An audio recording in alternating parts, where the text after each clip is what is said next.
Shalom Bapak Ibu yang dikasih oleh Tuhan. Bagaimana kabarnya sore hari ini?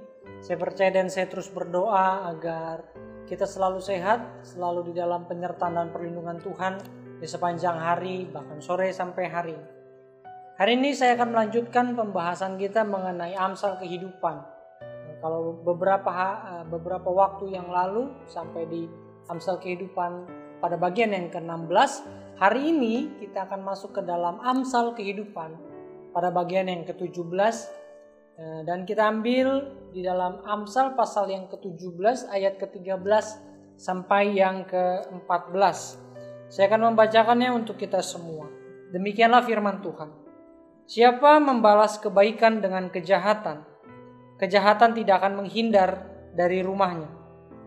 14. Memulai pertengkaran adalah seperti membuka jalan air. Jadi undurlah sebelum perbantahan dimulai. Saya ulangi sekali lagi. Siapa membalas kebaikan dengan kejahatan, kejahatan tidak akan menghindar dari rumahnya. Memulai pertengkaran adalah seperti membuka air. Jadi undurlah sebelum perbantahan dimulai. Judul pada hari ini, pada Amsal kehidupan pada bagian yang ke-17 adalah kebaikan tanpa pamrih. Bapak Ibu Saudara yang dikasih oleh Tuhan, kita semua tahu bahwa ada peribahasa di dalam bahasa Indonesia, katakan air susu dibalas dengan air tuba. Air susu dibalas dengan air tuba, yakni artinya kebaikan yang dibalas dengan kejahatan atau kebaikan yang dibalas dengan keburukan. Tetapi tahukah kita air tuba tersebut?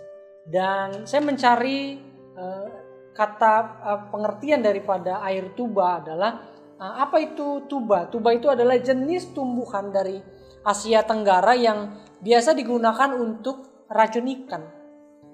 Tapi tuba ini digunakan yang ada bukan daunnya, tetapi akarnya yang dipakai.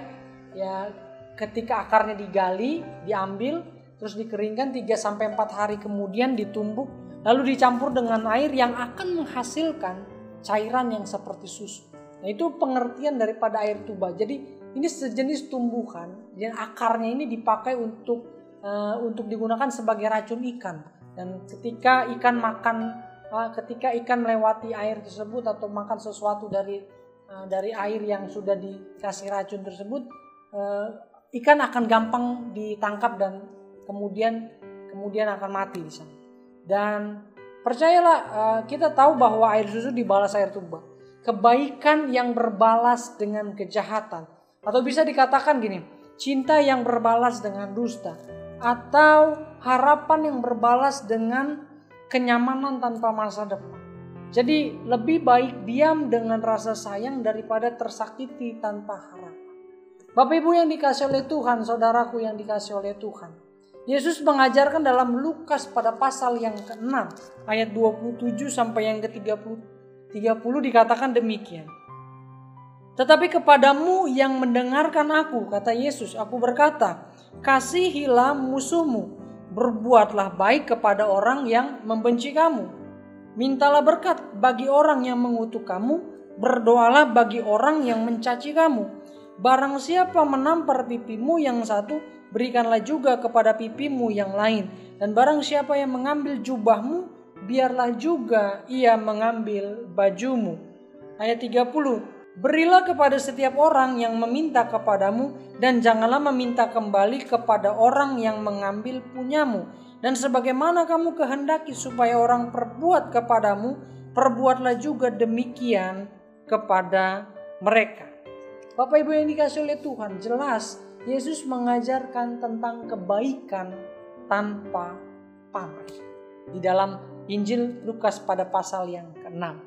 Kalau kita juga tahu bahwa Rasul Paulus juga mengajarkan demikian di dalam suratnya kepada jemaat Roma di pasal yang ke-12 ayat 21 dikatakan gini. Janganlah kamu kalah terhadap kejahatan, tetapi kalahkanlah kejahatan dengan kebaikan. Jadi bagaimana kita memiliki sikap yang seharusnya sebagai orang Kristen yang sejati kepada orang-orang yang berbuat jahat kepada kita. Saya percaya di dalam setiap kehidupan kita, baik atau buruknya, orang selalu bersinggungan dengan kita.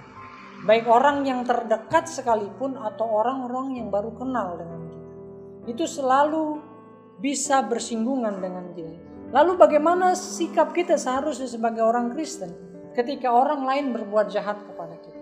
Kalau kita belajar dari apa yang Yesus ajarkan di dalam Lukas pasal yang ke-6, ada 3 bagian. Yang pertama, jangan pilih-pilih orang untuk kita berbuat kebaikan.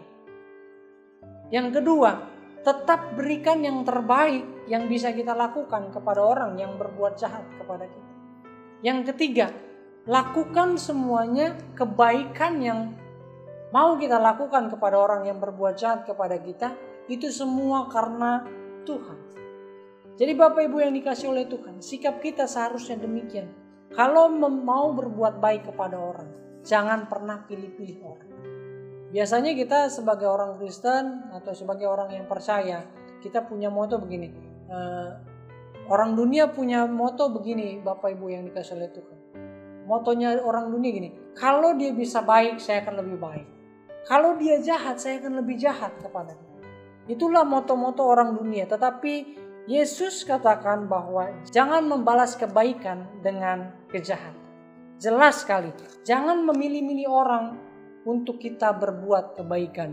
Apalagi kalau orang itu kaya atau orang itu mempunyai kedudukan dan lain sebagainya. Kita pilih-pilih, kita memandang orang dengan kebaikan yang telah dia lakukan. Yang kedua, tetap berikan yang terbaik yang bisa kita lakukan. Jadi apapun yang kita mau lakukan, terus berikan yang terbaik. Tetapi yang ketiga, harus melakukan segala sesuatu kebaikan yang kita mau lakukan. Semuanya untuk hormat dan kemuliaan. Pesan kuat pada sore hari ini adalah berbuat baiklah kepada semua orang tanpa pamrih. Selama masih ada kesempatan. Selama kita masih bisa bernafas. Susah memang. Tetapi ayo sama-sama kita mau belajar dan lakukan segala sesuatunya semaksimal mungkin untuk kemuliaan Tuhan. Demikian firman Tuhan. Kiranya Tuhan Yesus memberkati. Maranatha, Tuhan Yesus segera datang. Amin.